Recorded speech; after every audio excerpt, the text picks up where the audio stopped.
Hi, Linda. Hope your week is going well. So, I think the songs in your book are going to be pretty self-explanatory for this week. Right, assuming that you're finished learning all the ones from last time, you can move on to the next few, maybe three or four.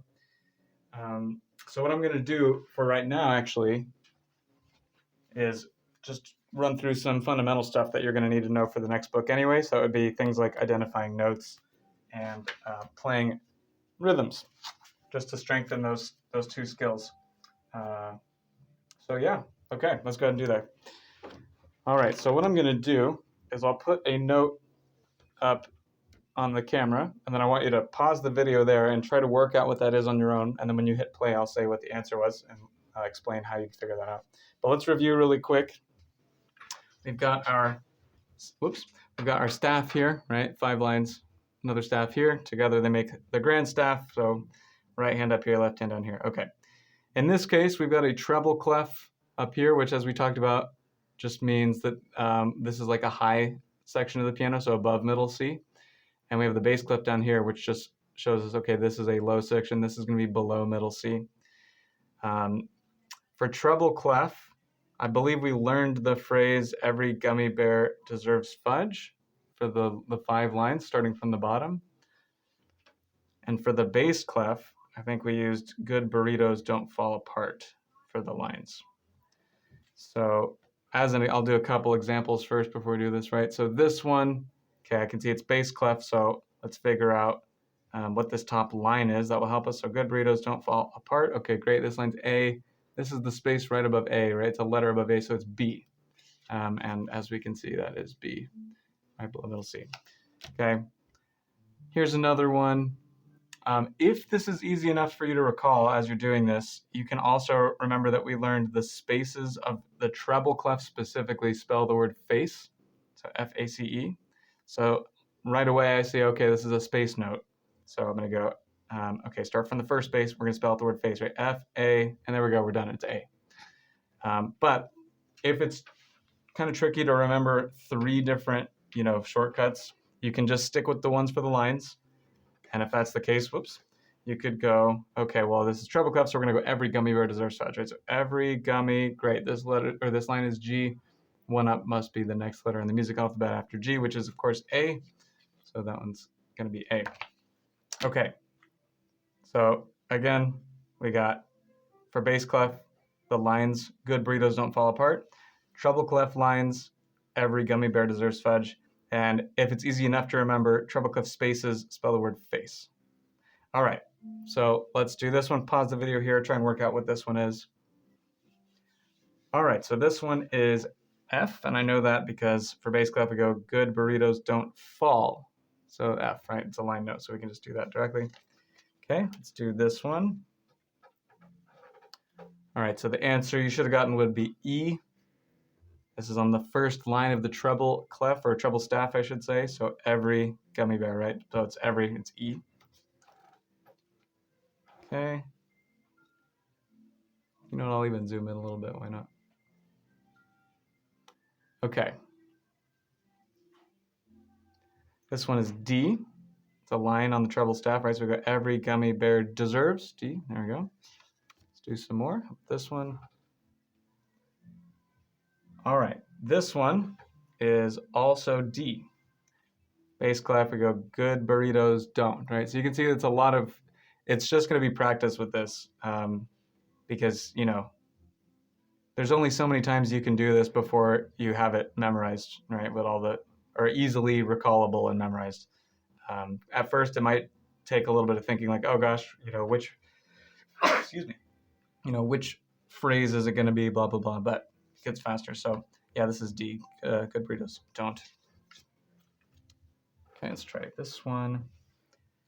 I think we're even getting lucky. They're all line notes basically so far, or most of them are. But anyway, every gummy bear deserves fudge, F. Okay. Hopefully we get some space notes. Okay, let's try this one. All right, so this is a space note. So again, you can just remember that the spaces spell face, which rhymes with space, in which case that'd be F, right? Starting from the bottom, F-A-C-E. But again, if you do better just trying to remember one phrase for each staff, then you can go every, and then you just go up a letter from E to get to F. So what's really critical here is being certain of whether it's a line or a space note to begin with, right? That actually should really be the first step, is just figuring out, okay, is this a line note or a space note? And if it's a line note, then great, you can just, go up the lines as you know them, every gummy bear. And then if it's a space note, then you know you're going to have to step up one letter once you get to the closest line that you can. Okay, a few more before we switch over to rhythm. All right, this one is G. You can go every gummy, and there we go, G. All right, this one's slightly trickier, but hopefully you identify that this is a space note, although it's not quite as obvious as the other space notes.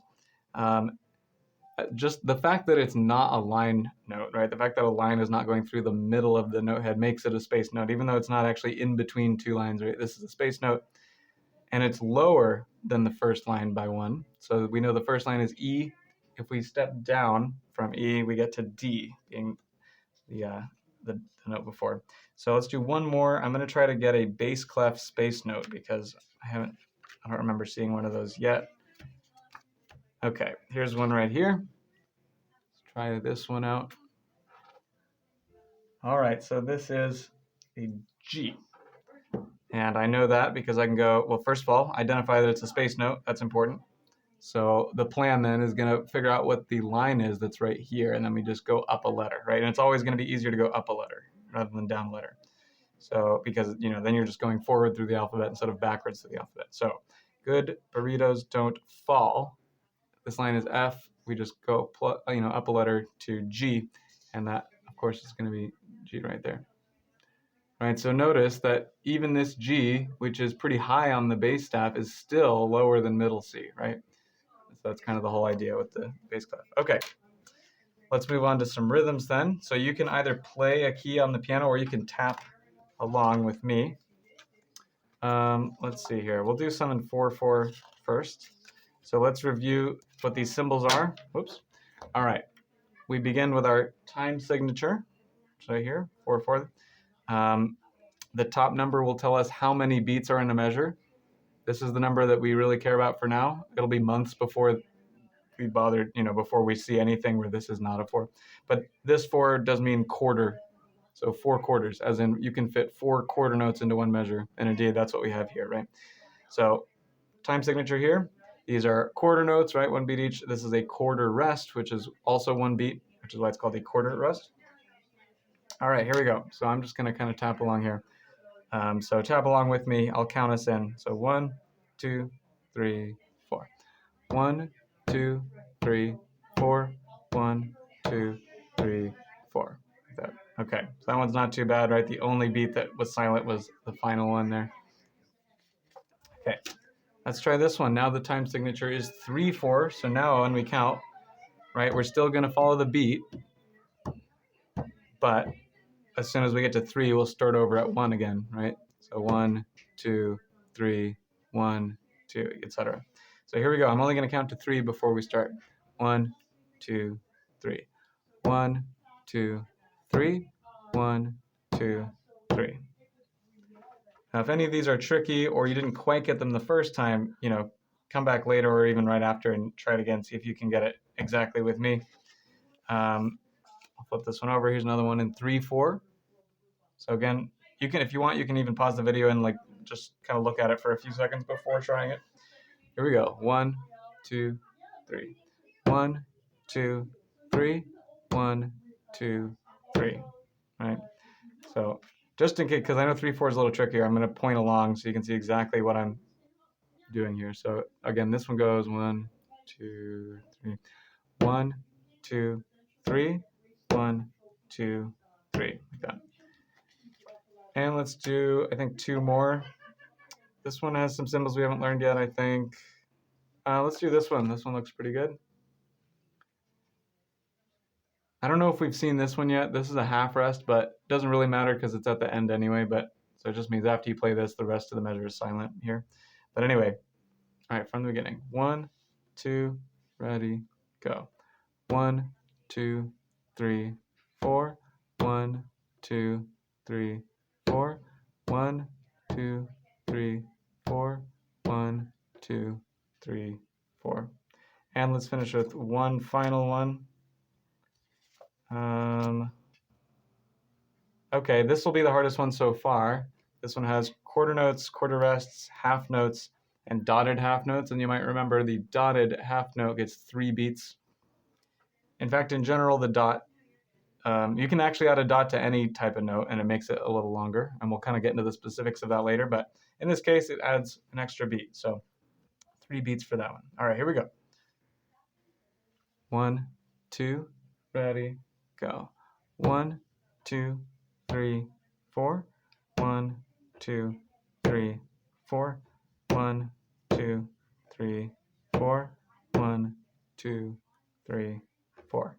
And same thing for this one, I'll do one where I'm pointing along so you can see exactly what's going on here in case that one was tricky. So here we go. Ready, go. 1, 2, 3, 4. 1, 2, 3, 4. 1, 2, 3, 4. 1, 2, 3, 4. All right, that's your fundamentals review for the day. So like I said, if you feel confident with the songs that we assigned last time, please move on, to the next 3 or 4.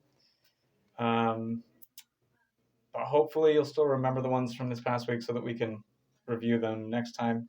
But yeah, I hope you have a great rest of your week, and I'll see you on Friday.